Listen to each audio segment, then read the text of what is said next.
Hello everyone, welcome to my channel. This is our goal. अब ये कोई random strategy video नहीं है। This is exactly what I am following and toppers भी यही करते हैं। This target and everything is a part of a bigger plan, जो कि आई बटन पे जाके देख सकते हो। बिकॉज दिस नेक्स्ट हम फुल ऑन प्रीलिम्स करेंगे, बट अभी भी थोड़ा प्री का जोन ही चल रहा है, तो फिर एथिक्स कैसे करना है। अब देखो, वैसे तो जी एस फोर कर लेना चाहिए था आइडियली पहले, एंड काफ़ी लोगों ने कर भी लिया होगा। बट जी एस फोर काफ़ी कॉम्प्लेक्स है, इसको स्ट्रक्चर और सिंप्लीफाई करने में ना काफ़ी टाइम लग गया मुझे भी, इसलिए वीडियो थोड़ी सी लेट हो गई है। बट काफ़ी वेल रिसर्च्ड है, ध्यान से सुनना हर चीज़। बट अब प्रीलिम्स का जोन चल रहा है, तो हम करेंगे कैसे इसको। इसको करने के अभी देखो 3 तरीके हैं। पहला तो अराउंड 1 वीक दे सकते हो अभी भी, अगर प्रीलिम्स के लिए कॉन्फिडेंट हो तो 1 वीक 10 दिन में अराउंड जी एस फोर ख़त्म करके फिर full on prelims mode start हो सकता है। सेकेंड तरीका ये है कि 1 वीक देने की जगह रोज़ 1 या 2 आवर तो निकाल ही सकते हो। अब देखो, रोज़ 15 घंटे तो पढ़ते नहीं हो प्रीलिम्स, अगर वो करते हो तो अलग सीन है, बट यूजुअली लोग नहीं पढ़ते इतना। तो 1-2 घंटे निकालना मुश्किल नहीं है, किया जा सकता है। एंड अगर इस तरीके से करो तो आगे मैं बताऊंगा पी वाई क्यू करने का बेस्ट वे क्या है, वो चीज़ फॉलो कर लेना सिर्फ। एंड अगर इतना भी नहीं हो पाता है तो भी ठीक है, बहुत टेंशन लेने की ज़रूरत नहीं है। प्री के जस्ट बाद में विद इन अ वीक या 10 डेज में एथिक्स ख़त्म कर देना, तब भटकने की ज़रूरत नहीं पड़ेगी स्ट्रेटेजी के लिए। सीधे वीडियो उठा के जो भी बताऊँ एग्जैक्टली उसको फॉलो कर लेना। तो स्टार्ट करते हैं। अब देखो, एथिक्स का अगर सिलेबस देखेंगे ना, तो सबसे छोटा सिलेबस है, सबसे कम कीवर्ड्स है, सबसे कम पॉइंट्स हैं। तो इसलिए लोग ये जो ईजीएस्ट वाला पॉइंट जो आया है, ये इसीलिए लगता है क्योंकि सिलेबस बहुत ईजी है। प्लस अगर पी वाई क्यू देखेंगे तो वो सिलेबस और ज़्यादा नैरो डाउन हो जाता है। हम अभी आगे देखेंगे कि कुछ टॉपिक से बहुत कम क्वेश्चन पूछे हैं, कुछ टॉपिक से ही ज़्यादा क्वेश्चन आए हैं, तो इसलिए और ज़्यादा लगता है कि ईजी है। बट स्टिल मार्क्स देखेंगे अगर, तो मार्क्स तो काफ़ी लोगों के 80 90 100s में रह जाते हैं, टॉपर्स के 120+ आ जाते हैं। और यही 30 40 नंबर एकदम या तो रैंक लिस्ट में तुम्हारा नाम ला देगा, या फिर लिस्ट में नाम नहीं आएगा। इसीलिए कई बार ये पेपर अनप्रिडिक्टेबल भी लगता है काफ़ी ज़्यादा, क्योंकि वैल्यूएशन होता है, नंबर मिलते हैं, तब भी हमको कुछ एग्जैक्टली समझ नहीं आता है क्या इशू है। एंड इसके अलावा और भी काफ़ी सारे इश्यूज़ है, वो सब की डिटेल में बात करेंगे, इनको सॉल्व कैसे करना है वो भी देखेंगे हम। तो इस वीडियो में कंटेंट कहाँ से प्रिपेयर करना है, नोट्स कैसे बनाने हैं, आंसर राइटिंग की अप्रोच क्या रखनी है, वो सब कुछ देखेंगे। अपने नोट्स भी दिखाऊंगा ताकि बेटर समझ आए। इस वीडियो को हम सिर्फ as a subject of ethics नहीं देखेंगे, बट स्कोर कैसे कर सकते हैं, ऐसे स्कोरिंग अपॉर्चुनिटी देखेंगे हम इसको। तो स्टार्ट करते हैं सिलेबस से।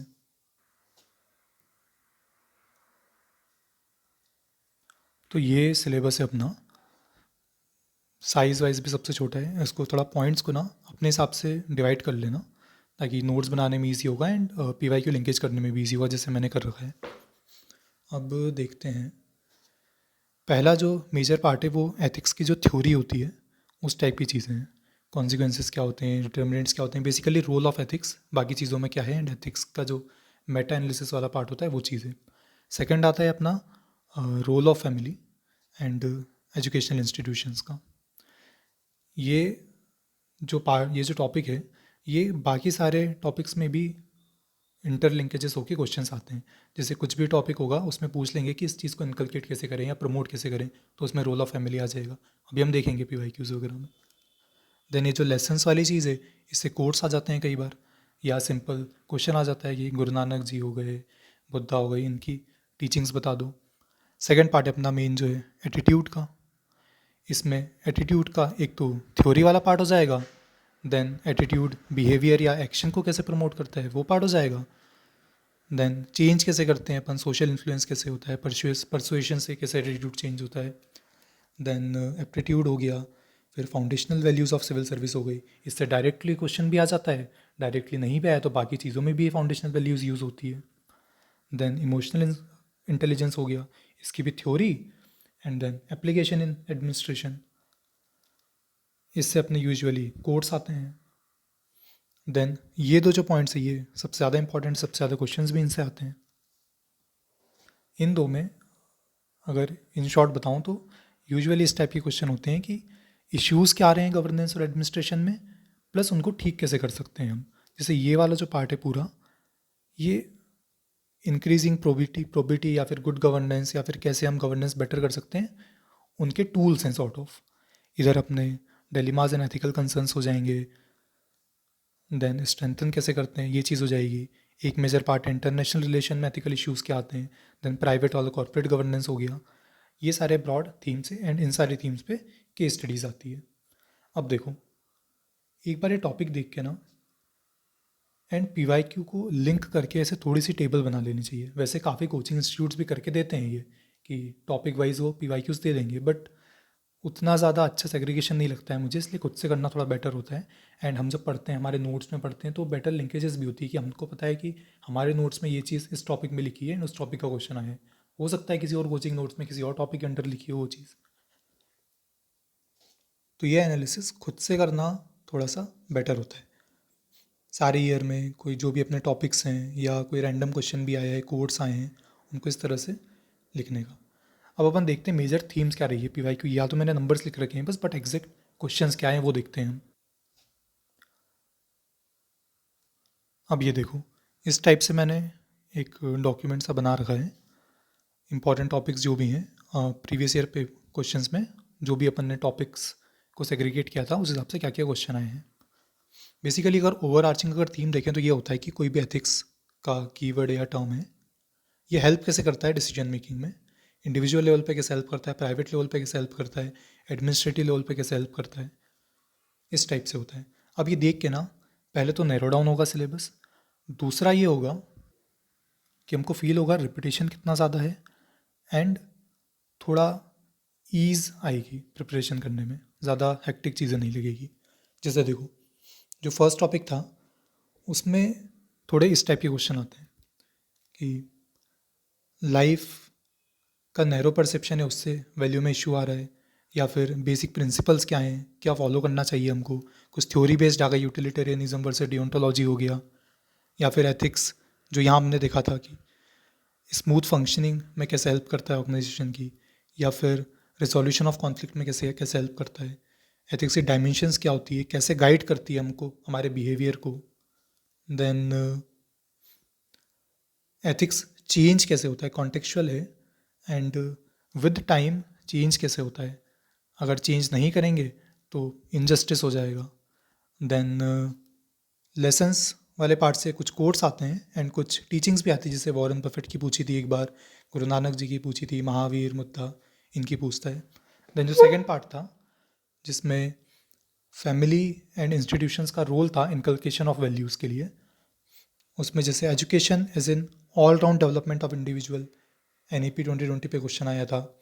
देन जेंडर इनइक्वलिटी के मेन फैक्टर्स क्या हैं, रोल क्या हो सकता है, या फिर एक पर्टिकुलर सावित्रीबाई फुले जी का रोल पूछा था। देन इंटरनेट से डिफरेंट वैल्यूज़ आ रही है जो कॉन्फ्लिक्ट में है ट्रेडिशनल वैल्यूज़ के, इसमें भी इस टाइप का क्वेश्चन आया था। देन जो अपना है सेकंड एटीट्यूड वाला पार्ट था, उसमें कुछ थ्योरी के क्वेश्चन हैं, कुछ अपने एटीट्यूड चेंज के क्वेश्चन हैं, कुछ पॉलिटिकल एंड मोरल एटीट्यूड जो होता है उस टाइप का क्वेश्चन। इसका एक ही आया था, जैसे यंग पीपल क्यों ज्वाइन नहीं कर रहे हैं पॉलिटिक्स, प्लस उनको मोटिवेट कैसे करें। अभी जो मोटिवेट वाला पार्ट है एटीट्यूड चेंज में आ जाएगा। देन थ्योरी में किस टाइप के क्वेश्चन आते हैं, ये हो गया पॉजिटिव एटीट्यूड के सिग्निफिकेंस का, कि एक स्ट्रेसफुल इन्वायरमेंट में कैसे पॉजिटिव एटीट्यूड हेल्प करेगा एक पर्सन को। देन अगेन सिमिलर सा क्वेश्चन कि attitude development of human being में कैसे, क्या रोल है उसका, एंड प्लस उसको बिल्ड कैसे करें हम suitable attitude for a public servant, ये एप्लीकेशन वाला पार्ट हो गया। देन चेंज कैसे होगा, या फिर जो कैब मॉडल होता है, कॉग्निशन, अफेक्ट एंड बिहेवियर, जो हमारा बिहेवियर है हमारे एटीट्यूड से हमारे एक्शन कैसे चेंज होंगे। जैसे ये था विल टू पावर एग्जिस्ट, हमारा कॉग्निशन है कि हमको पावर चाहिए, but it can be tamed by rationality and moral duty. हमारे अच्छे एटीट्यूड से, अच्छी वैल्यूज से हम कुछ ख़राब चीज़ नहीं करेंगे in the context of IR। फिर ये भी सेम है, रूल्स सेम है सबके लिए, but positive minded official better interpret करते हैं और अच्छी सक्सेस मिलती है उनको। ये भी वही चीज़ हो गई कि हमारा कॉग्निशन कुछ है या फिर रूल्स सेम है बट हमारा एटीट्यूड अगर बेटर है तो हम बेटर परफॉर्म करेंगे। देन कोर्स टाइप के क्वेश्चन है। कोर्स हर साल 3 कुछ कोर्स आते ही हैं। इसमें टीचिंग्स ऑफ लीडर्स से कुछ कोर्स आ गए हैं, कुछ फिलोसोफर के कोर्स होंगे, कुछ कोर्स होते हैं जो थीम बेस्ड होते हैं। कुछ एटीट्यूड वाली थीम पे कोर्ट हो गया, कुछ ईआई पे हो गया। जैसे ग्रेट एम्बिशन के साथ में गुड कैरेक्टर भी चाहिए। ये हमने एटीट्यूड के टाइम पे भी देखा था। Will to power exist tamed by this, ये कोड फॉर्म में आ गया। इसमें भी हम लिखेंगे ऑलमोस्ट सेम चीज़ें क्योंकि एटीट्यूड बेस कोर वैल्यूज़ की एटीट्यूड ही है। Then man is a product of his thoughts, वही जो कैब मॉडल था। एक्शन या फिर हमारा एटीट्यूड स्टार्ट कॉग्निशन से होता है, हमारे थॉट्स से, गांधी जी का कोट है। Then anger plus tolerance, anger plus intolerance correct understanding को हैम्पर करती है, इस टाइप का गांधी जी का कोट था। अगेन इमोशनल इंटेलिजेंस से क्वेश्चन। अब मैं सारे के एक पॉइंट नहीं बता रहा हूँ, ये खुद से एक्सरसाइज करना बेटर होती है, समझ भी आती है चीज़ें एंड बेटर रिटेन भी होगी। तो इस टाइप से खुद से करना इस चीज़ को। जैसे सेम फाउंडेशनल वैल्यूज़ पे क्वेश्चन पूछा होगा, एक स्पेसिफिक वैल्यू पे पूछ लिया, 4-5 वैल्यूज़ पूछ ली, या फिर इंटीग्रिटी पे क्वेश्चन आ गया। फिर इमोशनल इंटेलिजेंस पे आता है, डायरेक्ट कॉन्सेप्ट कॉन्सेप्ट में कैसे पूछेगा कि जैसे ability to make emotion work for you rather than against you, hatred will cause destruction, main components of EI क्या है, लर्न कर सकते हैं या नहीं। देन एप्लीकेशन हो जाएगी, डायरेक्ट एप्लीकेशन पूछ लेगा, एक क्वेश्चन में पूछा था। या फिर does EI help in crisis of conscience, इस टाइप का क्वेश्चन था। तो बेसिकली एडमिनिस्ट्रेटिव में, ट्रेड एडमिनिस्ट्रेशन में या फिर पब्लिक सर्वेंट में जो भी उनकी लाइफ है, उनके रूल्स हैं, उसमें एप्लीकेशन किया ही का।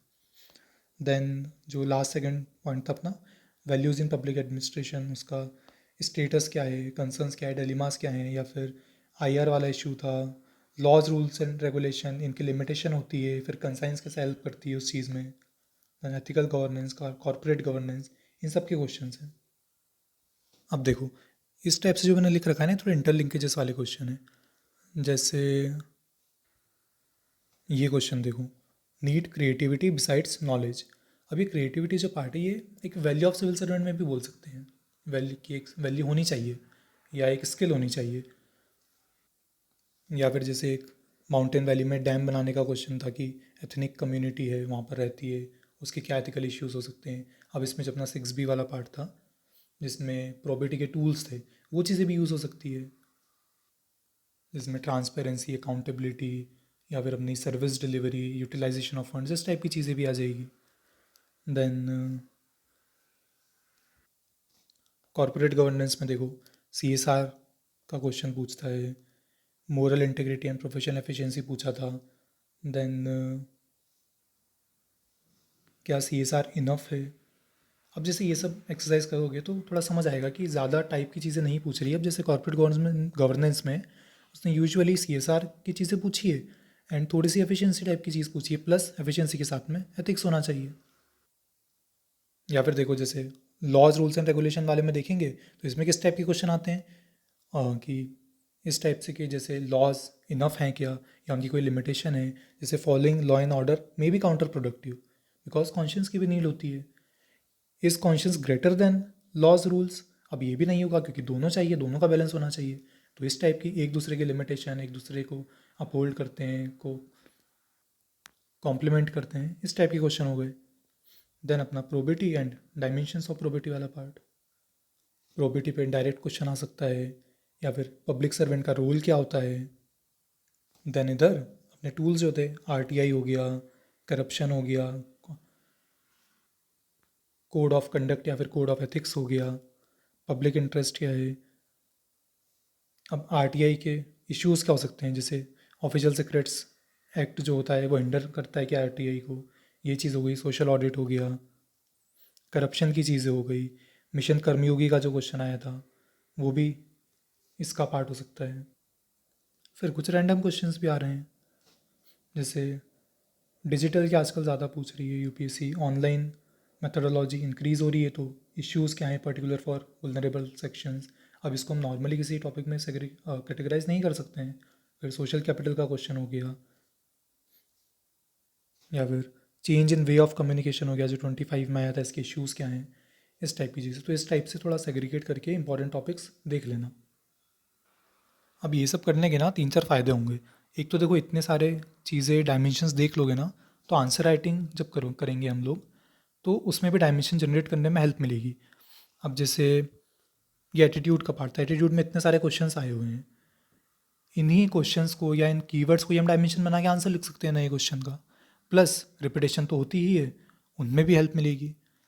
देन जैसे जो कुछ एब्स्ट्रैक्ट कोड्स आ जाते हैं, उनकी कोर वैल्यू फाइंड करने में हेल्प मिलेगी। हमको डायमेंशंस पता होंगे सारे कीवर्ड्स की, तो हम सीधे सीधे लिंक कर पाएंगे। या फिर जब केस स्टडी होती है, कोई केस स्टडी का भी कुछ एसेंस होता है, वो एसेंस हमको पता चलेगा तो हम थ्योरी भी यूज़ कर पाएंगे और बेटर जस्टिफाइड आंसर लगेगा हमारा। अब एक बार 2024 का पेपर देखते हैं, ताकि उससे बेटर आइडिया लगेगा यूपीएससी की लैंग्वेज किस टाइप की यूज़ करती है, किस टाइप के क्वेश्चन आते हैं, कितनी डेप्थ में आते हैं। जैसे देखो ये 24 का पेपर है, 24 का मैं बताऊंगा, 25 का खुद से देखना। जैसे पहला क्वेश्चन है, AI is a dependable source of input for decision making is a debatable issue. अब पहली बात तो ये कि ये क्वेश्चन डायरेक्ट रिपीटेशन है 2021 के 2A का। तो ये जाके देखना एक बार, एग्जैक्ट रिपीटेशन ही है। अब ये GS3 टाइप का क्वेश्चन लग रहा होगा, बट इसमें एक्सप्लिसिटली लिखा हुआ है कि एथिकल पॉइंट ऑफ व्यू से करना है। नहीं लिखा होता तो भी एथिक्स का पेपर है तो हम एथिकली लिखेंगे। देन ये कोर थ्योरी का क्वेश्चन था, एथिक्स की डायमेंशंस पूछी है, एंड वो डायमेंशन डिसीजन मेकिंग में हेल्प कैसे करती है, जो हमने कोर थीम देखी थी। देन ये IR का क्वेश्चन हो गया पीस के अराउंड, कि ऑनगोइंग वॉर्स में पावरफुल नेशंस का रोल क्या है, एंड उनके एथिकल कंसिडरेशंस क्या हैं, उनको स्टॉप करना चाहिए, क्यों करना चाहिए। देन अगेन ये थोड़ा सा रैंडम सा क्वेश्चन आ गया है, ग्लोबल वार्मिंग का पूछा है, and how do you put an end as this is a result of human greed. अब इसमें थोड़ा सा एटीट्यूड वाला क्वेश्चन वाले थ्योरी वाले पॉइंट्स आ जाएंगे। फिर जो अपना role of family and education institution था, वो वाले कुछ पॉइंट आ सकते हैं। तो काफ़ी इंटरलिंकेजेस वाले क्वेश्चन है। देन ये कोर्स वाले क्वेश्चन हो गए। जैसे ये वाला देखो, ये थोड़ा सा एथिक्स या एटीट्यूड के साथ में हमको एप्टीट्यूड भी होना चाहिए, स्ट्रेंथ भी होनी चाहिए, फेथ भी होना चाहिए, दोनों ज़रूरी हैं। इस टाइप का क्वेश्चन था, तो वो वाले थ्योरी वाले पॉइंट्स थोड़े लिख सकते हैं इसमें। ये वाले कोड को थोड़ा सा, जो प्रेजेंट इन्फोडेमिक चल रही है, हमारे पास बहुत ज़्यादा इन्फॉर्मेशन ओवरलोड है, उससे लिंक कर सकते हैं कि हमको सारी चीज़ें एब्जॉर्ब नहीं करनी है। एब्जॉर्ब करना भी है तो हमारा खुद का सेंस ऑफ सेल्फ जो होता है उसको ख़त्म नहीं होने देना है। देन ये भी सिमिलर सा क्वेश्चन है, किसी स्पेसिफिक पॉइंट से ज़्यादा लिंक नहीं कर पाएंगे, but overall ethics versus law जो हम थोड़ा थोड़ा पढ़ते हैं उसका क्वेश्चन है। देन ये क्वेश्चन है, एथिक्स चेंज कैसे हो रहा है with time, and constant scrutiny की ज़रूरत है, नहीं तो इनजस्टिस होगा। ये अगेन लॉज एंड रूल्स के लिमिटेशन के ऊपर आ जाएगा। माइंडलेसली हम लॉ को अगर फॉलो करेंगे सब्सटेंस को भूल के, तो it is as good as rendering of injustice. Then ये डायरेक्ट थ्योरी वाला क्वेश्चन हो गया, code of ethics and code of conduct के ऊपर। सजेस्ट सूटेबल मॉडल, जो भी हमने इंपॉर्टेंट पॉइंट्स पढ़े होंगे वही सारी चीज़ें लिख देंगे। देन ये एक थोड़ा सा रैंडम क्वेश्चन आ गया BNS के ऊपर। एग्जैक्टली इसको कोई थ्योरी से लिंक नहीं किया, यहाँ पर लिंक किया है बट ये मेन क्वेश्चन नहीं है। क्वेश्चन ये है कि शिफ्ट है from doctrine of punishment to doctrine of justice. अब जो भी हमारा GS2 का नॉलेज होगा, जो भी हमको प्रोविजंस कुछ पता होंगे, कुछ चेंज हुए हैं, कुछ अपडेट हुए हैं, उसके अकॉर्डिंग कैसे पहले पनिशमेंट था, अब जस्टिस है, उस टाइप की चीज़ें लिखेंगे हम। ये अगेन जो concerns and dilemmas in private और गवर्नमेंट इंस्टीट्यूशन था, उस टाइप का क्वेश्चन है कि हमारे पास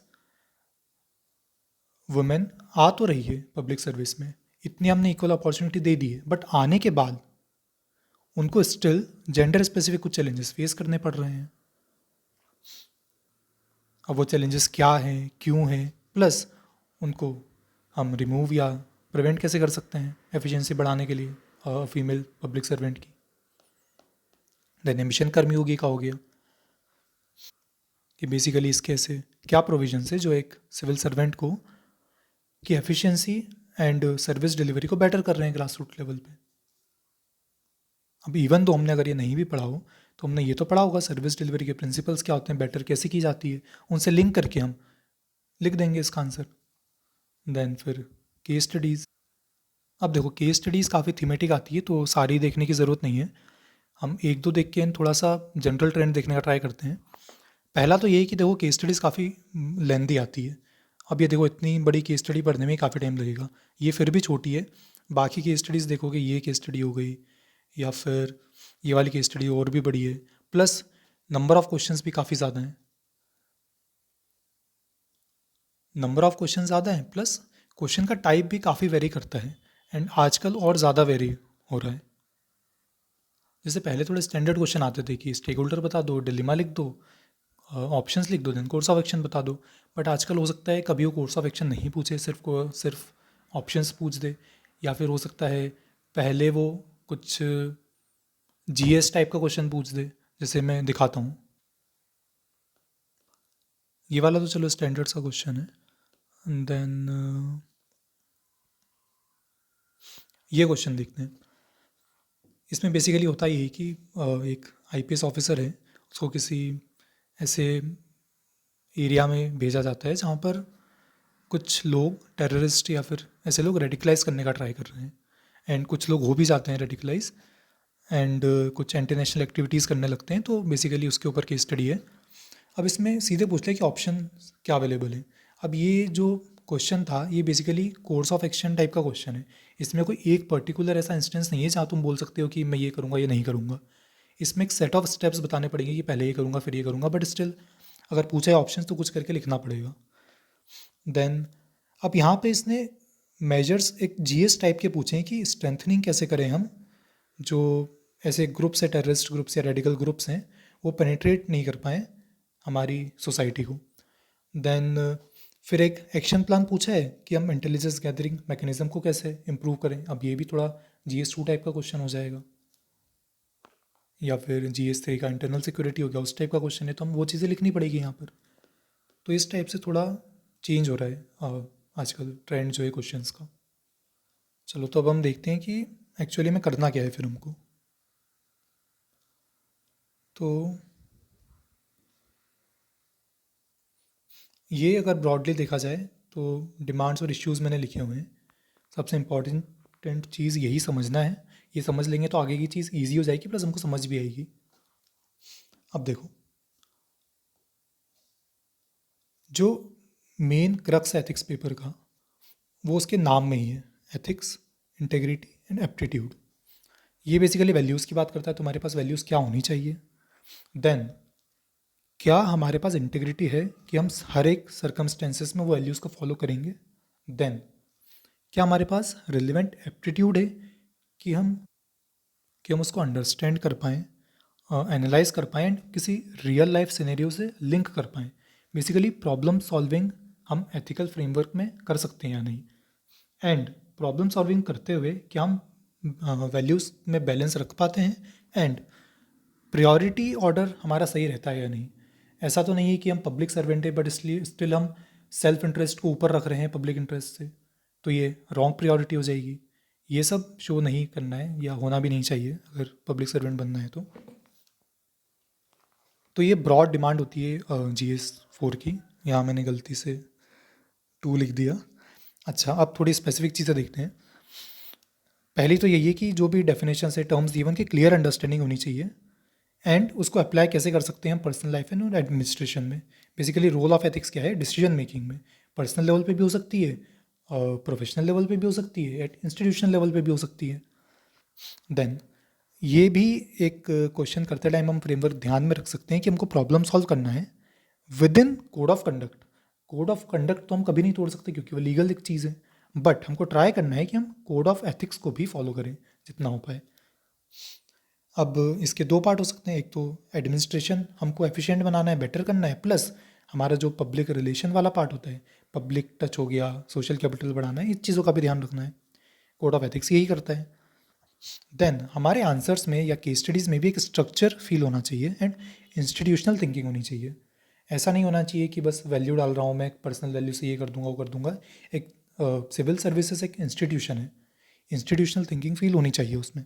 देन बैलेंस ऑफ वैल्यूज़ होना चाहिए, राइट प्रायोरिटी होनी चाहिए, यह हमने देखा था अभी। अब इसका एक डायरेक्ट आउटकम ये कि आइडियलिज्म वर्सेस प्रैक्टिकलिटी।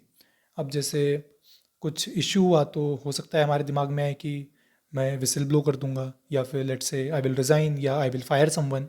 अब ये चीज़ें अगर आ रही है दिमाग में तो ये चीज़ें नहीं करनी है, क्योंकि कुछ भी करने का एक सेट मेथड होता है।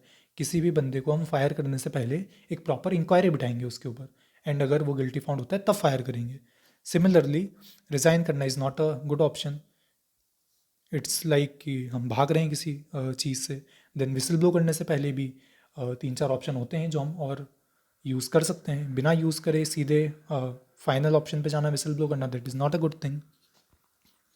देन अनदर डिमांड इज़ हमको थ्योरेटिकल आंसर नहीं लिखना है, एग्जाम्पल्स लिखने हैं बहुत ज़्यादा।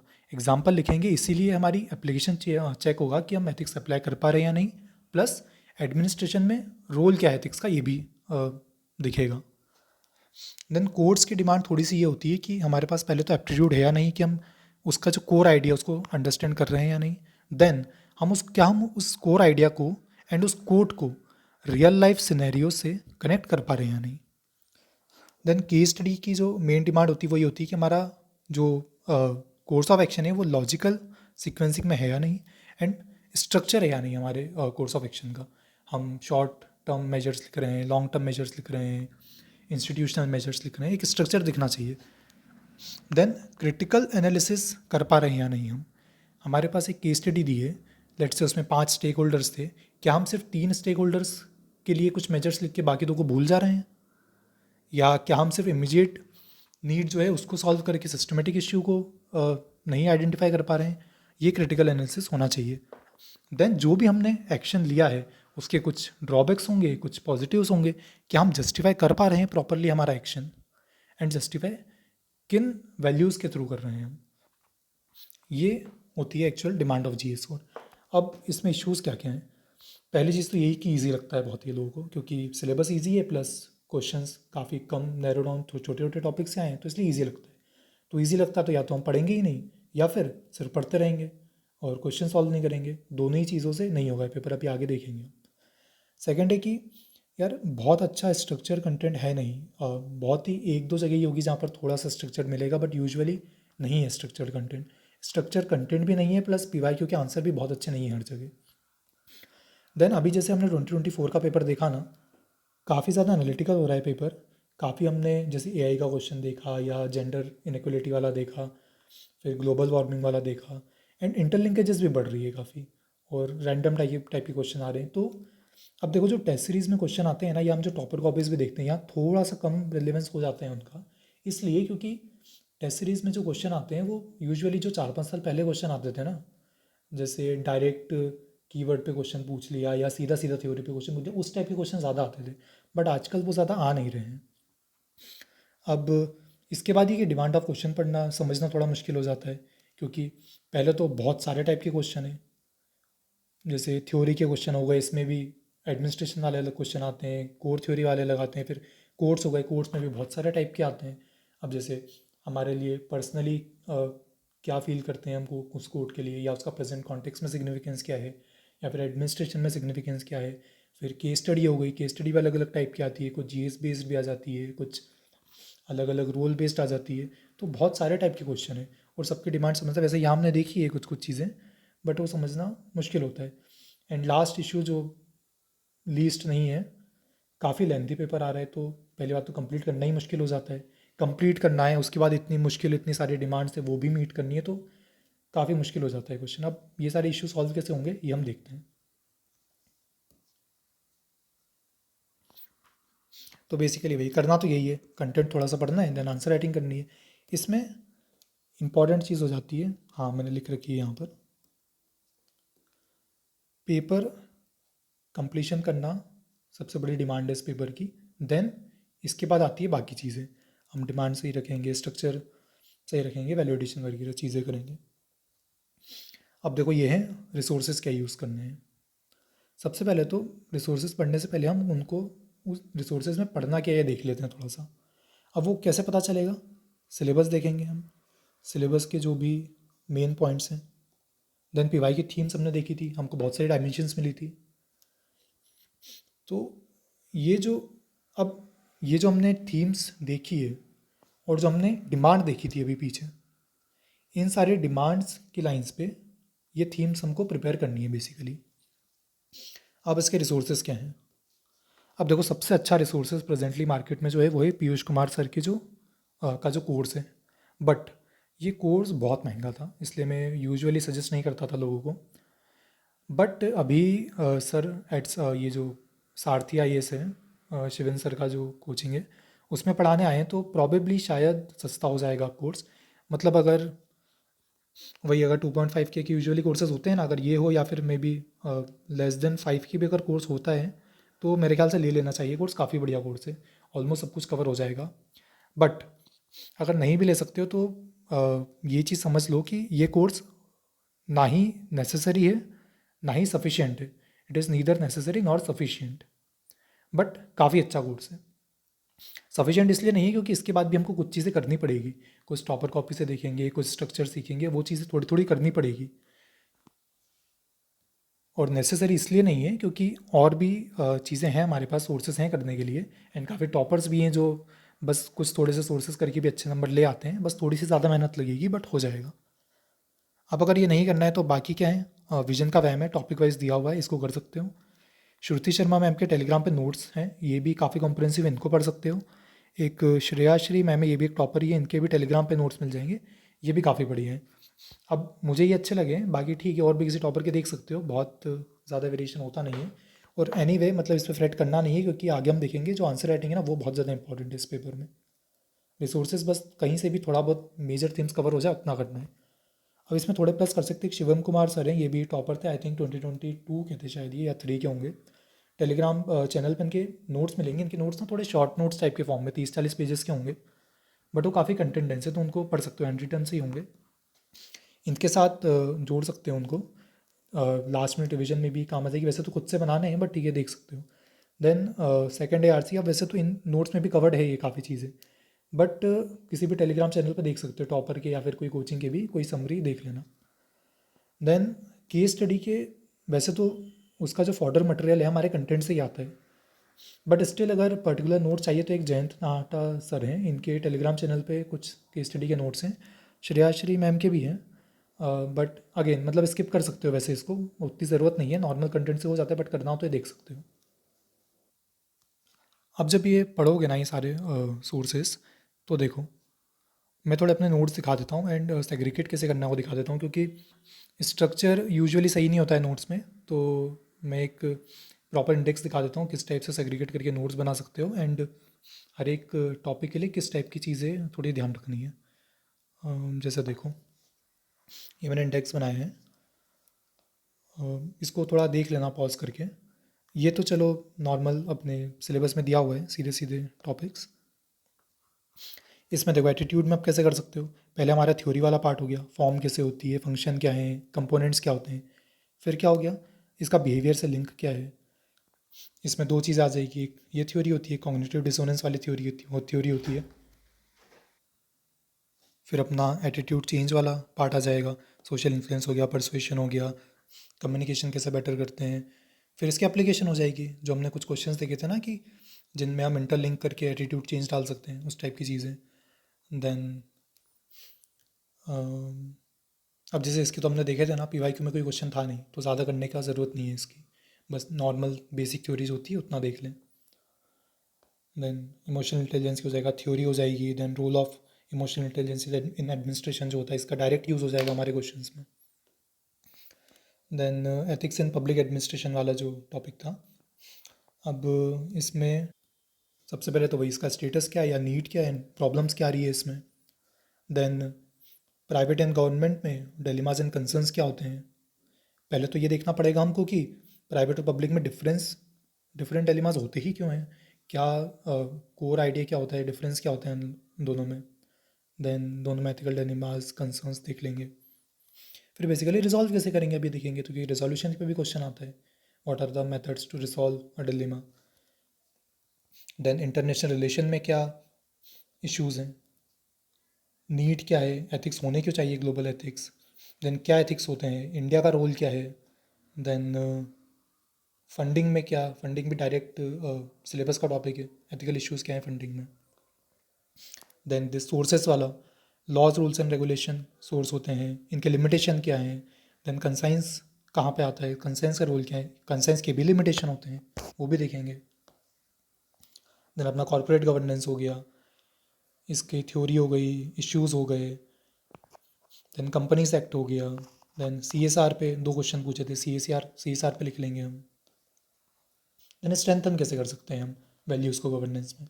देन अपना प्रॉबिटी वाला पार्ट हो गया, पब्लिक सर्विस का कॉन्सेप्ट बेसिकली क्या होता है, फिलोसफिकल बेसिस क्या होता है, प्रॉपर्टी कैसे इंश्योर कर सकते हैं, स्ट्रेंथन कैसे कर सकते हैं। देन ये सारे टूल्स हो गए अपने, इन टूल्स को अच्छे से लिख लेंगे। जैसे देखो ये बताता हूँ मैं, ये है ethical issues in international relations के नोट्स मेरे। अब जैसे सबसे पहले मैंने थोड़ा एनालिसिस के या फिर इंट्रो में यूज़ करने वाले टाइप के पॉइंट्स लिखे हैं, ग्लोबल सोसाइटी हो गया, इंटरनेशनल पीस हो गया, वसुदेव कुटुम्बकम हो गया, या फिर इंक्रीजिंगली इंटरडिपेंडेंट वर्ल्ड, थोड़ा एनालिसिस टाइप के पॉइंट्स होगा, ये हो गया। देन अपना पॉइंट आया है need for global ethics. Need क्या है, ग्लोबल नेचर ऑफ प्रॉब्लम्स हैं, वाइड डिस्पैरिटी अक्रॉस नेशंस है, डेवलपिंग एंड मिलिट्री और डेवलपमेंट एंड मिलिट्री कैपेबिलिटीज़ हो गई। देन डाइवर्स नेशनल इंटरेस्ट होते हैं, तो एक कोऑपरेटिव नेचर होना चाहिए सबका। Then diversity in cultures and values होता है, क्रॉस बॉर्डर इम्प्लीकेशन होते हैं चीज़ों के, कोविड था, ग्लोबल माइग्रेशन हो गया, क्रिप्टो करेंसी है। Then ethics in IR basically जो थ्योरी वाला पार्ट है, कॉस्मोपॉलिटन मोरल थ्योरी हो गई, UN डिक्लेरेशन हो गया, principle of international cooperation. Then UDHR SDG, किस टाइप की वैल्यूज़ हो सकती है, डेमोक्रेसी होनी चाहिए, इंक्लूसिवनेस होनी चाहिए, सस्टेनेबिलिटी होनी चाहिए। जस्ट वॉर थ्योरी, वॉर पे कुछ भी क्वेश्चन आता है, जस्ट वॉर थ्योरी हम कोट करके ये कुछ पॉइंट्स लिख सकते हैं। लास्ट रिसॉर्ट होना चाहिए, बाय लेजिटिमेट अथॉरिटी होना चाहिए, प्रोपोर्शनलिटी होनी चाहिए, इंटेंशन सही होना चाहिए।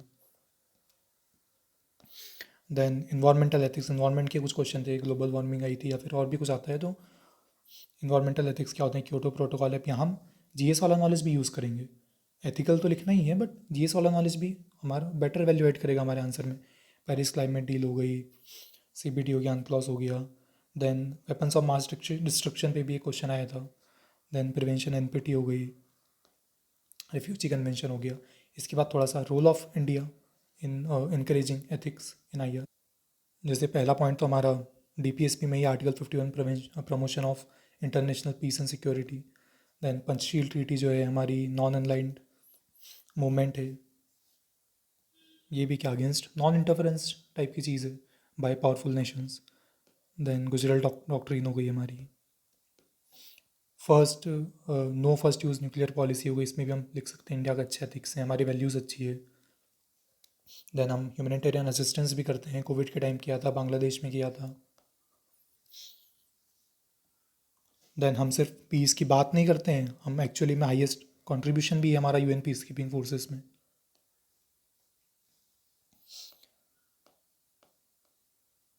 देन इश्यूज़ क्या है IR में, कंपटीशन है, इनइक्वलिटी बढ़ती जा रही है नेशंस में, जैसे वैक्सीन नेशनलिज्म हुआ था। देन वेपनाइजेशन मास डिस्ट्रक्शन हो रहा है, लैक ऑफ इन्वायरमेंट एथिक्स से ग्लोबल वार्मिंग हो रही है, उसकी वजह से over exploitation of natural resources हो रहा है, लैक ऑफ कंपनसेटरी जस्टिस है, जैसे डेवलप्ड कंट्रीज़ जो है रिस्पॉन्सिबिलिटी नहीं ले रही है क्लाइमेट चेंज की, US ने जैसे पेरिस डील से बैकआउट कर लिया। अब इसमें जैसे ये कोड भी हम लिख सकते हैं, world is enough for everyone's need but not for everyone's greed, Gandhi ji का जो कोड है।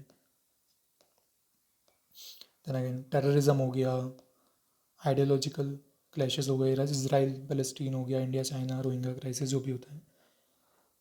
देन ह्यूमन राइट्स के वॉल्यूशन होते हैं, वॉर्स में भी होते हैं, या फिर जैसे तालिबान अफगानिस्तान में ये भी होता है।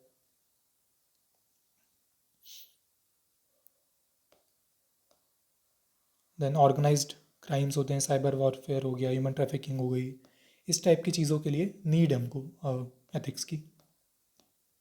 देन फंडिंग में एथिकल कंसर्न्स हो गए, हिडन इंटरेस्ट हो सकता है, कंडीशनल एड्स होती है, लॉजिस्टिकल इश्यूज हो सकते हैं, करप्शन हो सकता है, अकाउंटेबिलिटी नहीं है, टेरर फंडिंग भी हो सकती है कई बार कुछ खराब एनजीओ से, या फिर फ्यूल टू वॉर भी होता है।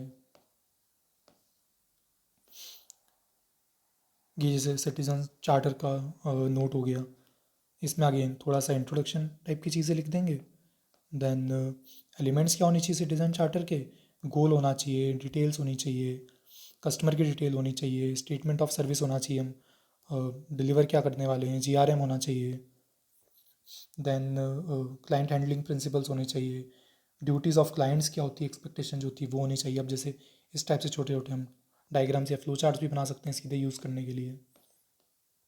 देन सिग्निफिकेंस क्या होता है, रोल क्या होता है, इस टाइप की चीज़ें लिख ली।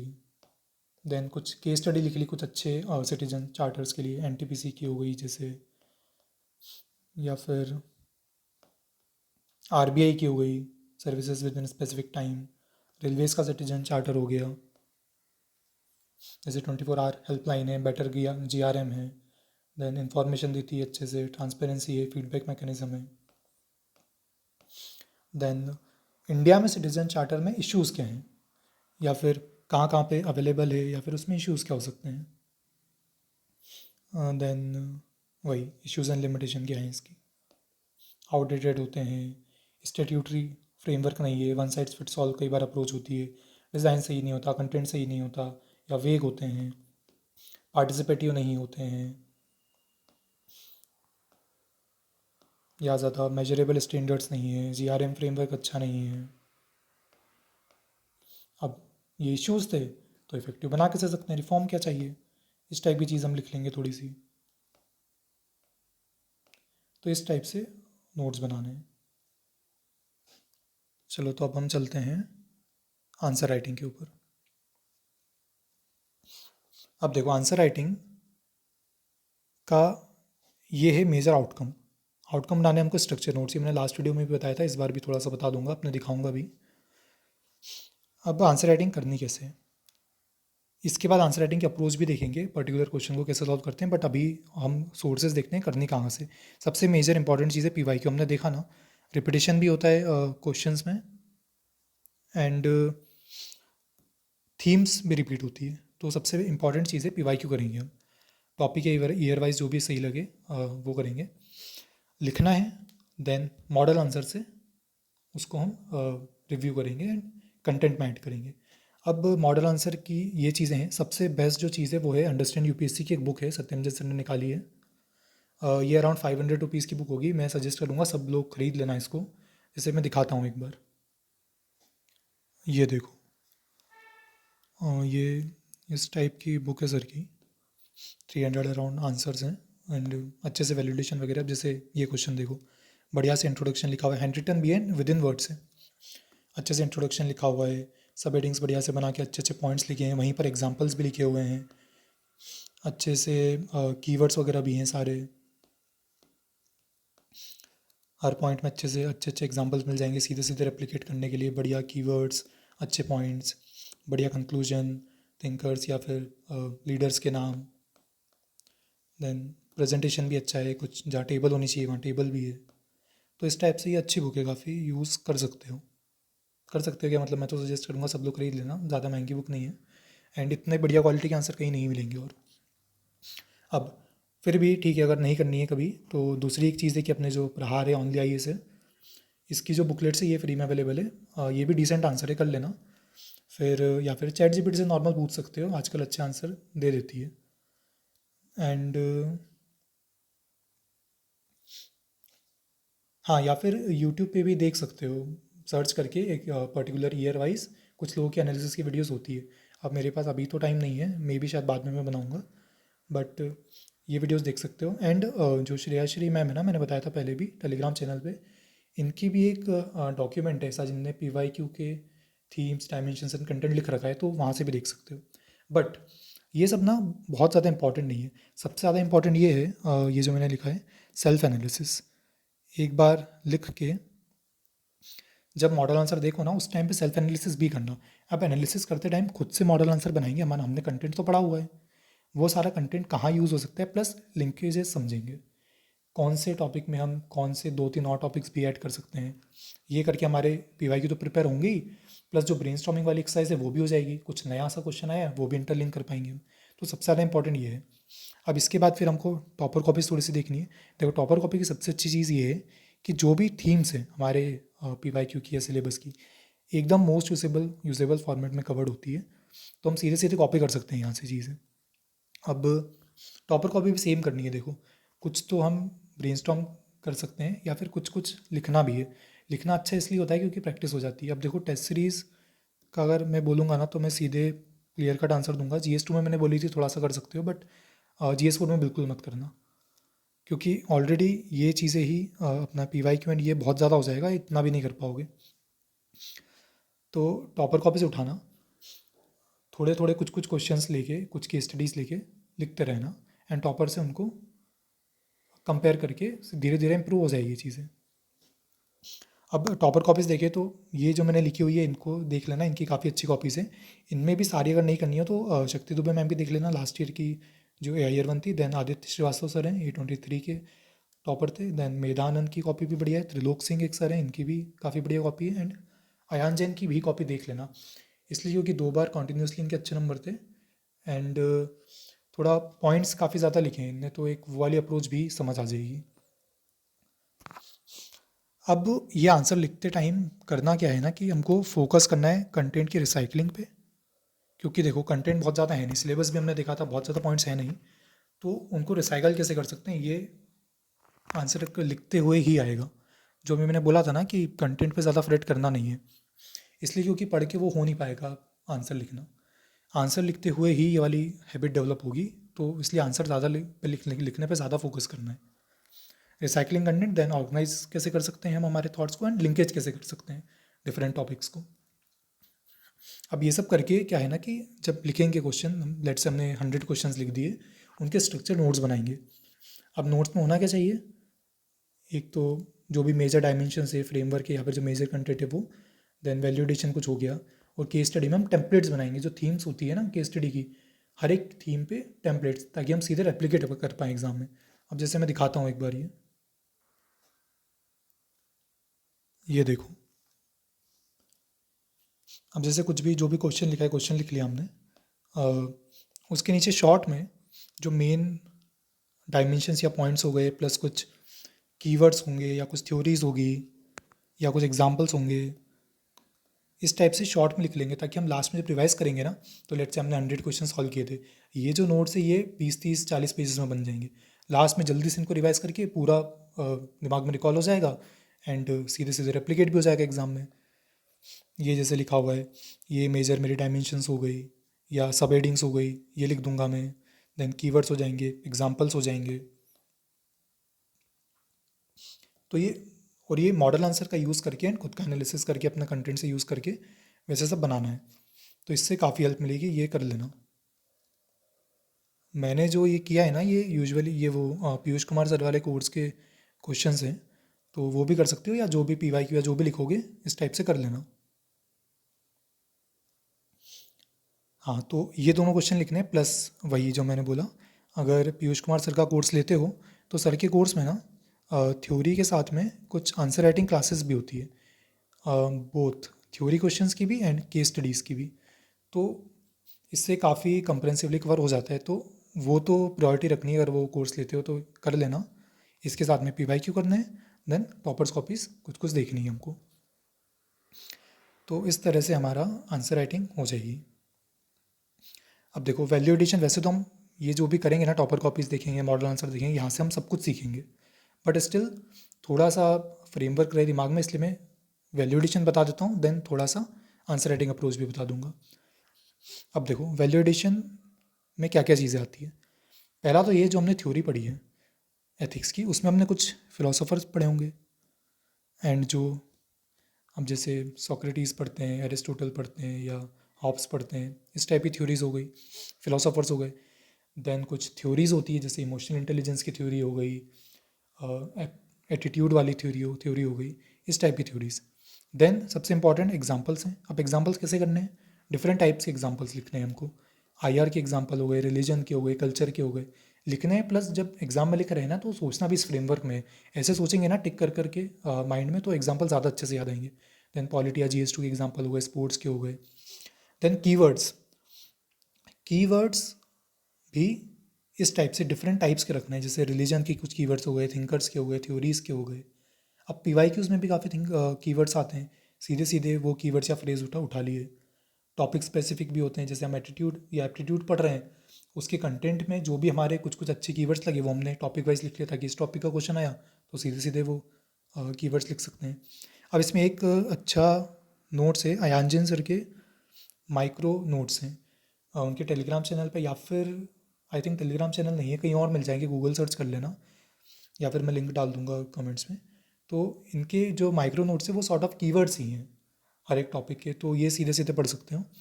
दैन डायग्राम्स बनाना है। डायग्राम की एक इंपॉर्टेंट चीज़ ये है कि कुछ भी सिंपलेस्ट चीज़ भी लग रही है ना, उसका भी डायग्राम बना दो। अब ये किस टाइप के होते हैं, फ्लो चार्ट हो सकता है, हब एंड स्पोक हो सकता है, या वेन डायग्राम हो सकता है। देन कोड्स लिखने हैं। अब कोड्स कैसे लिखने हैं, रैंडम कोड्स नहीं लिखना है, टॉपिक से लिंक करके कोड्स लिखने हैं, और थीम वाइज लिखना है। जैसे इंट्रोस्पेक्शन के क्वेश्चन आते हैं, हैप्पीनेस का कुछ क्वेश्चन आता है, तो उसे लिंक करके वैसे कोड्स लिखने हैं।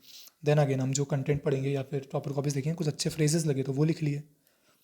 देन केस स्टडीज़ में किस टाइप के वैल्यूडेशन चाहिए, डिलेमा का एक नोट बना लेंगे हम, ताकि डिलेमा सीधे सीधे याद है तो हम अच्छे कीवर्ड्स में लिख पाएंगे। देन यूनिक सॉल्यूशन कुछ अच्छे लगे हमको तो वो लिख सकते हैं, या फिर कुछ बेस्ट केस स्टडीज़ लगी या बेस्ट प्रैक्टिसेस लगी अराउंड द वर्ल्ड, वो लिख ली। देन कोड्स अगेन लिख लिए, कुछ जस्टिफिकेशन अच्छे लिख लिए हमने टॉपिक से लिंक करके या इश्यूज से लिंक करके। देन जो भी थ्योरी पार्ट है उसका क्या वैल्यू लिंक कर सकते हैं, या कोर केस स्टडी की वैल्यू क्या है, वो लिंकेज लिख सकते हैं हम थोड़े से। अब ये सब करना कहाँ से, एक तो वही मेन अपना जो कंटेंट पढ़ा है वहाँ से हो जाएगा। देन सबसे इंपॉर्टेंट है जो टॉपर कॉपी इससे होगा, एंड मॉडल आंसर से होगा। इसके बाद भी ज़रूरत पड़े, वैसे ज़रूरत पड़ेगी नहीं तो कुछ टॉपर के नोट्स देख सकते हो। यूजुअली जो नोट्स होते हैं ना वो वैल्यूडेशन टाइप के ही होते हैं, किसी ने टेलीमास के नोट्स बना रखे हैं, एग्जाम्पल्स के नोट्स बना रखे हैं, डायग्राम्स के नोट्स बनाने, वो देख सकते हो। जैसे एक जयंत नाहटा सर के अच्छे नोट्स हैं, या शुभम कुमार सर के होंगे, ये सब देख सकते हो। इसके बाद भी कुछ ज़रूरत पड़े तो चैट जीपीटी देख सकते हो, या फिर न्यूज़ देख सकते हो न्यूज़पेपर से। अब देखो जैसे जो फिलोसोफर एंड थ्योरीज हैं ये तो कंटेंट से ही आएगी। एग्जाम्पल्स हैं, एग्जाम्पल्स या तो टॉपर कॉपी से आएगी या फिर हम न्यूज़पेपर से लिख सकते हैं। कीवर्ड्स के तो बता दिया मैंने, एजेंट सर के नोट्स हैं। देन डायग्राम्स, डायग्राम्स अगेन या तो टॉपर कॉपी से आएंगे या मॉडल आंसर या कंटेंट से आ जाएंगे। अब कोड में अगेन हम चैट जीपीटी का यूज़ कर सकते हैं, क्योंकि ये काफ़ी बढ़िया है उस चीज़ में, टॉपिक से लिंक करने में। इस टाइप से कर लेना। अब जैसे मैं एक दो दिखाता हूँ वैल्यूडेशन के मेरे नोट्स, ये देखो, ये जैसे मैंने थोड़े कीवर्ड्स लिख रखे हैं। अब कीवर्ड किस टाइप के होते हैं, सिलेबस हो गया अपना, फिलोसॉफीज़ हो गई, रिलीजन हो गया, गांधी जी की कुछ चीज़ें होती हैं, या टर्म्स या थ्योरीज़ हो गई, सेकेंड ARC हो गया, या constitution, SDG, morality, constitutional morality, preamble, इस टाइप की चीज़ें लिख सकते हैं। इन्वायरमेंट एथिक्स हो गया, कॉर्पोरेट एथिक्स हो गया। फिर जैसे रिलीजन में हिंदुज़म, जैनिज़्म, बुद्धिज़्म, इनके अलग अलग कुछ कुछ कीवर्ड्स लिख लिए। देन PYQ से कुछ अच्छे कीवर्ड्स मिले, ब्यूरोक्रेटिक एंड डेमोक्रेटिक एटीट्यूड मिल गया, स्पिरिट ऑफ सर्विस मिल गया, right versus right thing to do मिल गया, इस टाइप की चीज़ें लिख ली। देन थिंकर्स लिख लेंगे हम, टैगोर का किस चीज़ में लिख सकते हैं, फियरलेसनेस हो गया, करेज हो गया, विवेकानंद का किसी में लिख सकते हैं, और बिंदु का लिख सकते हैं, वेस्टर्न थिंकर्स हो गए। कुछ नेगेटिव कीवर्ड्स हो सकते हैं, इस टाइप से लिख लिए। फिर जैसे यहाँ मैंने गांधी जी के 7 सेंस लिख रखे हैं, उनके एग्जाम्पल्स भी लिख रखे हैं, प्लस कुछ थ्योरी पॉइंट्स भी लिख रखे हैं। इस टाइप से लिखेंगे तो सीधे सीधे एग्ज़ाम में क्वेश्चन में यूज़ हो पाएंगे। देन कुछ डायग्राम जैसे इस टाइप से बना सकते हो, ये हो गया, ये हो गया, ये हो गया। एकदम सिंपलेस्ट ऑफ डायग्राम्स है ये, अपन थ्योरी में पढ़ते ही हैं, बस उनको डायग्राम फॉर्म में लिखते हैं। अब जैसे थ्योरी है, किसी ने थिंकर ने बताई, देन रिफॉर्मर उनको सोसाइटी में ला रहे हैं। देन अपना ये बिलीफ और एक्शन इंटीग्रिटी वाला डायग्राम हो गया। फिर इस टाइप से सिंपल सिंपल डायग्राम बना सकते हैं हम। तो इस टाइप से अपना खुद से डॉक्यूमेंट बना लेना ये सारे सोर्सेज का यूज़ करके। अब देखते हैं अपन थोड़ी सी आंसर राइटिंग अप्रोच। अगेन देखो, सबसे बेटर डेवलप खुद के एनालिसिस से ही होगी, टॉपर कॉपी देख के, मॉडल आंसर देख के, ब्रेनस्टॉर्म करके। बट स्टिल मैं थोड़ा सा ब्रॉड फ्रेमवर्क दे देता हूँ, ताकि लिखने से पहले भी थोड़ा बेटर रहेगा, तो ये दिमाग में रहेगा तो ज़्यादा प्रोडक्टिव, ज़्यादा एफिशिएंटली काम करेंगे। सबसे पहले हम एक बार आदित्य श्रीवास्तव सर के कुछ आंसर्स देखते हैं। ये आदित्य श्रीवास्तव सर की कॉपी है, जस्ट एग्ज़ाम से पहले वाली ही होगी और almost.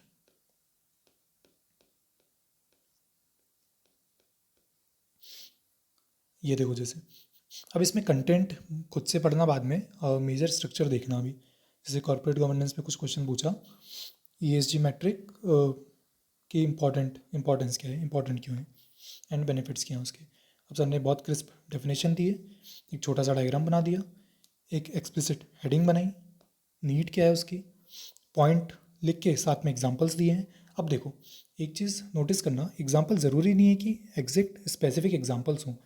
Higher and fire culture थोड़ा सा जेनरिक सा एग्जांपल भी लिखा है सर ने, क्योंकि ये करना पड़ता है, बाद में बात करेंगे इस बारे में।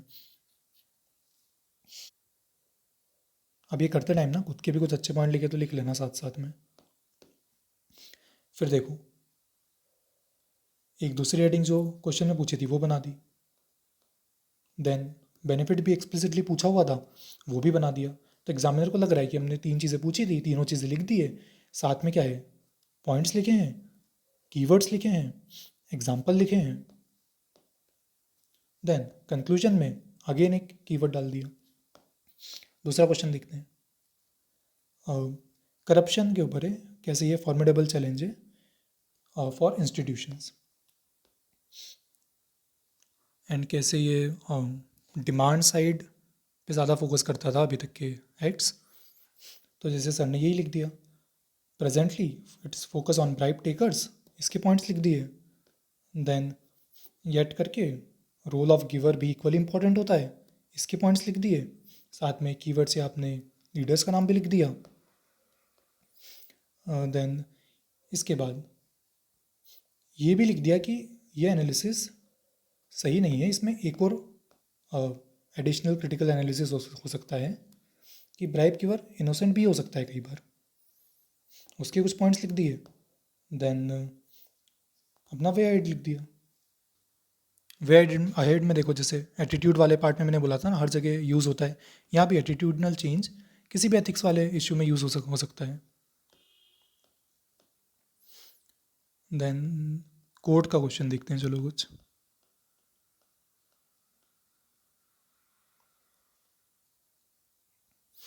हाँ, ये कोर्ट का बेसिकली कोर क्या है, the more he gives to others the more he is for his own. Basically selflessness type का कोर्ट है थोड़ा सा ये। तो सर ने अगेन अल्ट्रुइज्म, वही सेल्फलेसनेस वाली जो चीज़ होती है वो लिख दिया। देन उसके बाद ऐसा क्यों होता है, how giving others lead to more, heading बना के अपने पॉइंट लिख दिए, एग्जाम्पल्स लिख दिए। देन क्रिटिकल एनालिसिस लिख दिया। हाउएवर थोड़ा क्वेश्चन ज़रूरी है, क्योंकि बेसिक नेसेसिटी भी होती है हमारी, कुछ सर्वाइव नहीं कर पाएंगे नहीं तो हम। Again points, example, then again conclusion आ गया, इसमें कीवर्ड्स आ गए अपने, दिस। अब एक केस स्टडी देख लेते हैं।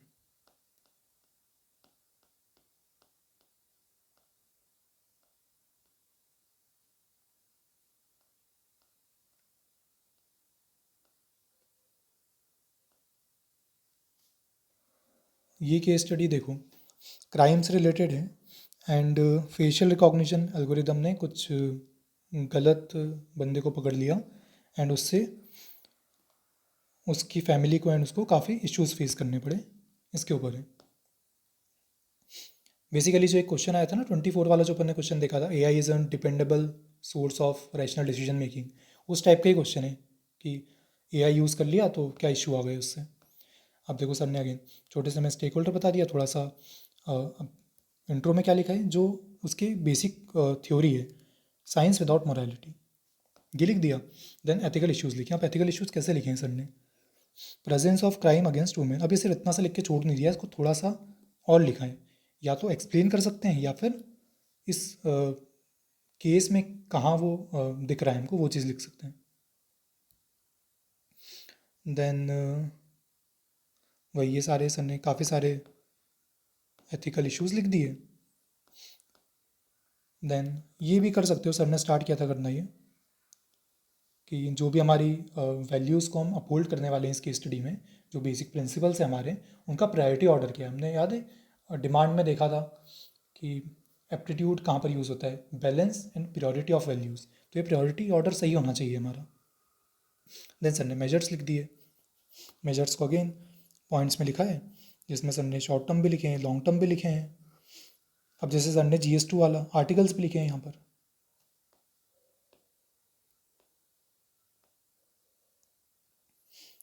जैसे देखो SOP, systemic think, institutional thinking, ये वाली चीज़ यहाँ से होगी। साइकोलॉजिकल काउंसलिंग भी अलग डायमेंशन हो गई, काफ़ी कॉम्प्रिहेंसिव बनाने के लिए हर एक स्टेक होल्डर के लिए। अब यहाँ सर ने जस्टिफिकेशन लिख दिया है, keeping man as an end वाली चीज़ आ गई। देन ड्यूटी आ गया, justice delayed is justice denied आ गया। अब जैसे एक कोर्स ऑफ एक्शन वाली भी ऑप्शन वाले देख लेते हैं केस स्टडी। जैसे देखो इसमें सर ने ऑप्शंस कैसे लिखे हैं, वही 3 ऑप्शन से लिखे हैं एंड सब में 2-2 मेरिट डिमेरिट लिख दिए। एंड मेरिट डिमेरिट लिखे कैसे हैं, कुछ नॉर्मल केस के फैक्ट्स हो गए, कुछ अपने कीवर्ड्स हो गए, इस टाइप से। देन कोर्स ऑफ एक्शन लिख दिया अपने ऑप्शन में, ऑप्शन के साथ में और क्या एडिशन करना है जिससे वो कॉम्प्रिहेंसिव हो जाए।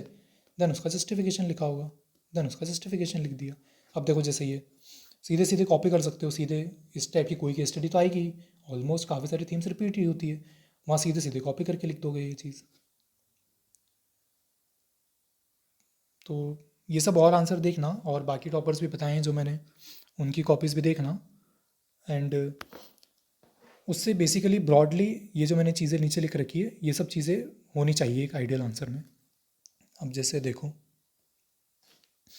अगर थ्योरी वाला क्वेश्चन है, सबसे पहले क्या करना है हमको, डिफाइन करना है कुछ, अगर कोर वैल्यू है उसमें तो, या फिर एक्सप्लेन करेंगे, साथ में एक एग्जांपल लिख देंगे। उसके बाद में अगर कुछ एक स्टेटमेंट दिया है या कुछ ऐसी चीज़ें जो छोटी पूछी हुई है, उसको एक हब एंड स्पोक में बना देंगे हम। देन हम हमारी सब हेडिंग्स लिखेंगे, जितने भी पार्ट्स पूछे होंगे 2-3 सब हेडिंग्स लिखेंगे। इसमें क्या करना है, पॉइंट्स लिखने हैं। पॉइंट्स में क्या होना चाहिए, कीवर्ड्स होने चाहिए, एग्जाम्पल्स होने चाहिए, प्लस याद रखना है, ध्यान रखना है कि एक एडमिनिस्ट्रेटिव डायमेंशन भी होनी चाहिए।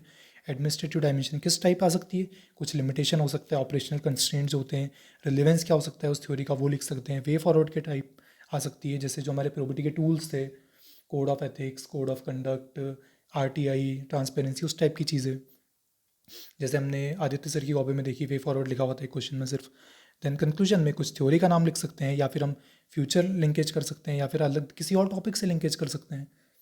देन कोर्ट में क्या होना चाहिए, सबसे पहले हमको एक्सप्लेन करना है उसको, प्लस जो भी कोर वैल्यू है उससे लिंक करके दिखाना है। देन एक एग्जांपल लिख देंगे, एग्जांपल या फिर प्रेजेंट रियल लाइफ सिनेरियो में उसका रिलेवेंस कहाँ पर है। देन आर्ग्यूमेंट्स लिखेंगे with examples and real life relevance लिखेंगे। देन अगर कुछ काउंटर हुआ तो काउंटर लिखेंगे, अगर काउंटर नहीं हुआ तो वो कोई भी कोड कंप्लीट तो होता नहीं है, कुछ एडिशन हो सकता है, कुछ एडिशन लिखेंगे, या फिर वो कोड में जो भी वैल्यू दी हम उसको इनकलकेट कैसे कर सकते हैं वो लिख देंगे। देन कंक्लूजन में उस कोड का, उस वैल्यू का अगर उसको हम अपहोल्ड करते हैं तो हमको क्या इंप्लीकेशन मिलता है, क्या बेटर होगा, हमारी सोसाइटी बेटर होगी, उस टाइप की चीज़ें इंप्लीकेशन लिख सकते हैं। देन केस स्टडी में क्या करना है, सबसे पहले तो अंडरस्टैंड करनी है ब्रॉड वैल्यूज़, यहाँ पे एप्टीट्यूड काम आएगा हमारा। देन कॉन्स्टिट्यूशनल लीगल डायमेंशन भी इंक्लूड करनी है। देन एथिकल इश्यूज़ या मेजर जो हम लिखेंगे वो हम स्टेक होल्डर वाइज लिखेंगे ताकि कंप्रहेंसिव हो। Then short and long term लिखेंगे ताकि स्ट्रक्चर सही लगे हमारा। 3 ऑप्शन लिखेंगे हमेशा, ज़्यादा नहीं लिखेंगे वरना कंप्लीट नहीं होगी case study. Course of action में हमेशा हमको एडमिनिस्ट्रेटिव वाली जो वैल्यूज़ है ना, foundational values of civil services जो पढ़ी थी हमने, वो शो करनी है। प्लस इंस्टीट्यूशनल थिंकिंग शो करनी है हमको, कि हम सिस्टमिक रिफॉर्म कर सकते हैं, सिर्फ इमीडिएट चीज़ को नहीं देख रहे हैं हम, ब्रॉडर चीज़, ब्रॉडर इशू को देख रहे हैं। देन जस्टिफिकेशन लिखना है। जस्टिफिकेशन 2 टाइप से आता है, जो भी हम मेजर लिख रहे हैं वो किस वैल्यू से इंस्पायर्ड है वो लिख सकते हैं, प्लस जो ओवरऑल अप्रोच जो हमने ली है वो लिख सकते हैं। एंड जस्टिफिकेशन में 1-2 लाइन में ये भी ऐड करना है कि जो भी डीमेरिट है हमारी चीज़ के, हर एक चीज़ 100% प्रूफ तो होती नहीं है, जो डीमेरिट होंगे उनको एड्रेस करना है कि हमको एक्सेप्टेबल क्यों है। देन कुछ अच्छी बेस्ट प्रैक्टिस है, कुछ वर्ल्ड में किसी और कंट्री में कुछ अच्छी चीज़ हो रही है इसके लिए, तो वो एज एन एग्जाम्पल हम कंक्लूजन में या कहीं भी डाल सकते हैं। तो ये हो गई हमारी मेजर आंसर राइटिंग अप्रोचेस। अब देखो इसके बाद भी ना एक अंडरस्टैंड यूपीएससी पे एक फ्री में एक सेशन है शक्ति दुबे मैम का, जिसमें हमने 2024 का पेपर डिस्कशन किया है, वो जाके देख लेना। वैसे तो मैंने मेजर चीज़ें बता दी है, बट स्टिल एक टॉपर को देखोगे शायद ज़्यादा समझ आएगी चीज़ें, तो वो देख लेना। बट हमेशा एक चीज़ का ध्यान रखना, topper copies are much much more helpful than topper talks. Copies देखो, क्वेश्चन देखो, खुद से लिखो, उसको कंपेयर करके इनकलकेट करो चीज़ें, इससे नंबर आ जाएंगे। टॉपर टॉक देखने से नंबर नहीं आएंगे। अब ये वीडियो भी काफ़ी लंबी हो गई है एंड चीज़ें भी काफ़ी ज़्यादा बता दी है, तो लग रहा होगा कि इन्फॉर्मेशन ओवरलोड हो गया है, बट करना तो पड़ेगी ही चीज़ें, नंबर चाहिए तो। बट स्टार्ट करने के लिए कुछ चीज़ें हैं जो बेयर मिनिमम चीज़ें ध्यान रख सकते हैं हम, और धीरे धीरे उन पे बिल्डअप करेंगे। तो जो बेयर मिनिमम चीज़ें ध्यान रखने के लिए उतना, बस इतना ध्यान रखना आंसर लिखते टाइम, डिमांड मीट करनी है। मीट कैसे होगी? एक्सप्लिसिट सब हेडिंग बना के। अभी आदित्य सर की कॉपी में देखा हमने, एग्जाम्पल्स लिखने हैं जितना हो सके। देन पीवाईक्यू करना है, क्योंकि पीवाईक्यू की थीम से बिट होती है, तो बाकी और कुछ नहीं भी करोगे तो इससे भी काफ़ी चीज़ें हो जाएगी। केस स्टडी में क्या ध्यान रखना है? सारे स्टेक होल्डर्स लिखने हैं ताकि कॉम्प्रहेंसिव लगे हमारी अप्रोच।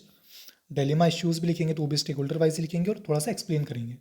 सिर्फ 3 ऑप्शन लिखेंगे, long and short term measure लिखेंगे, और वैल्यू क्या है उनको गाइड करने वाली, वो चीज़ लिख देंगे। देन जस्टिफिकेशन लिख देंगे, लीगल टाइप्स, एडमिनिस्ट्रेशन हो गया या एथिकल हो गया, कुछ भी जो भी समझ आ रहा होगा वो लिख देंगे। बेयर मिनिमम इतनी चीज़ें ध्यान रखना, उसके बाद धीरे धीरे अडेप्ट करना। अब देखो, मैं बता सकता हूँ कि इतनी चीज़ें जो भी मैंने बताई, कैसे लिखना है, आंसर क्या लिखना है, जो भी सब चीज़ें हैं सब बता दी है, बट इससे बहुत ज़्यादा फ़ायदा होगा नहीं। फ़ायदा सिर्फ खुद से लिख के और एनालाइज करने से ही होगा, पर्टिकुलरली एथिक्स में। तो वो चीज़ ना कर लेना अच्छे से। अब कुछ टिप्स है जो इन सब सारी चीज़ों को बेटर यूटिलाइज करने में हेल्प करेगी। पहली चीज़ है, जो भी फिलोसफिकल एक कीवर्ड्स का डॉक्यूमेंट बनाओगे ना, उसको जब भी एथिक्स पढ़ रहे हो, जब भी 10 दिन पढ़ोगे, उसको रोज़ रिवाइज करना सुबह बैठ के। 10-15 मिनट ही लगेंगे, ज़्यादा लगेगा नहीं, बट इससे क्या होगा ना, एकदम मेमोरी में रहेगा, सीधे सीधे आंसर में रिफ्लेक्ट होगा। देन एक और चीज़ ये कर सकते हो कि रोज़ 1-2 थ्योरी के क्वेश्चन या एक केस स्टडी लिख लो, क्योंकि एथिक्स ऐसी चीज़ है ना कि एक दिन पढ़ के ऐसे आती नहीं है वो।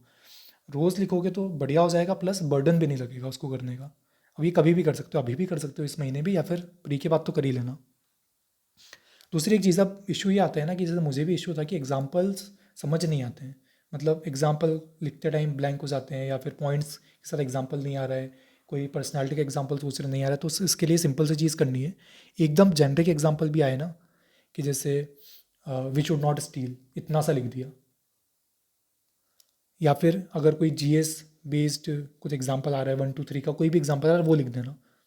बस एग्जाम्पल होना चाहिए ताकि हमारी एप्लीकेशन दिखे, ज़रूरी नहीं है कि वो पर्सनालिटी बेस्ड एग्जाम्पल हो।